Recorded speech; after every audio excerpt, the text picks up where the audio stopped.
Rebecca Allen too strong on a three.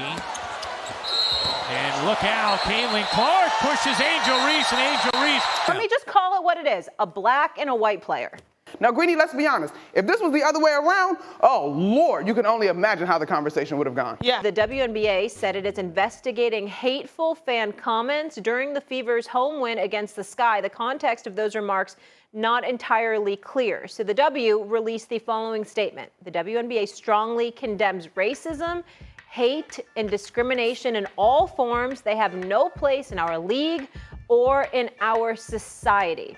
ESPN is pushing a fake race narrative around Angel Reese and Caitlin Clark, and nobody should be surprised. During the Sky Fever game, Caitlin Clark committed a flagrant foul on Angel Reese, and the Fever went on to beat the Sky. Following that game, the WNBA launched an investigation around inappropriate racist remarks that were made against Angel Reese. But here's the problem. This story was first started by a random Twitter troll who wasn't even at the game. It was later picked up by the mainstream media. No one knows what remarks the fans made, which fans said it, how many fans there were. There were no witnesses or no reports by anyone at the game. And Monica, I just want to make clear that the context of these remarks weren't entirely clear. I just want to make sure we have that on the record as we discuss it. Yeah. Angel Reese herself declined to comment on the issue or elaborate anything.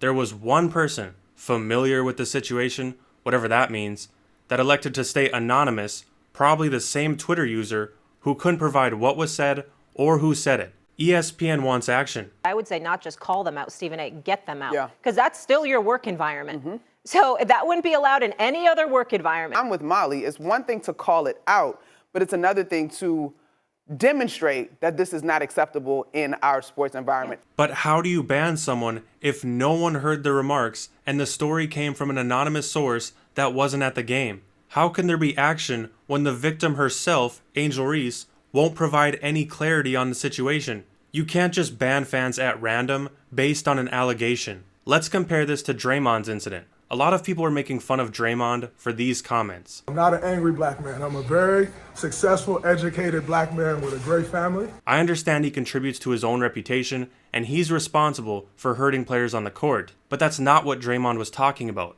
In this game, which was Game 2 versus the Timberwolves, Draymond was on an exercise bike and two fans were making racially charged comments towards him. The first fan was quickly identified by security and ejected from the game. The surrounding fans told security about the second individual who ran away before security could find him. In this case, there was video evidence, we know how many fans were heckling, we know what was said, we know where it was said, and there was dozens of witnesses.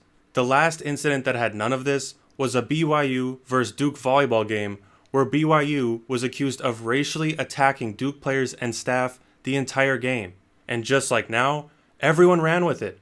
First Take had segments for weeks, random fans who did nothing wrong were banned from games, everyone was angry at BYU, other schools were canceling games against them, and their reputation was completely ruined. But when they reviewed all of the security camera footage, looked at video recordings from cell phones, probed over 50 witnesses, and asked both sides for anything specific to help with the case, no one could give an answer. There was zero evidence that any racist remarks took place. When it comes to Angel Reese and Caitlin Clark, there are idiots on both sides who take it too far. But if this story was true, why didn't Angel Reese or anyone else on the Sky bring it up during the game or in the post-game interview like Draymond Green or the Connecticut Sun? In my 11-year career, I've never experienced the racial comments. No one on the Sky or Fever mentioned anything about any fans. But now we're supposed to believe that a random fan or group of fans, we're not sure which, were harassing Angel Reese and the Sky the entire game, conveniently after they were obliterated by over 30 points and Caitlin Clark had a flagrant foul on Angel Reese. And now, the mainstream media is completely ignoring the basketball game and only speaking about this incident and the flagrant foul by Caitlin Clark. They said if the roles were reversed, it'd be a problem. Let me just call it what it is, a black and a white player.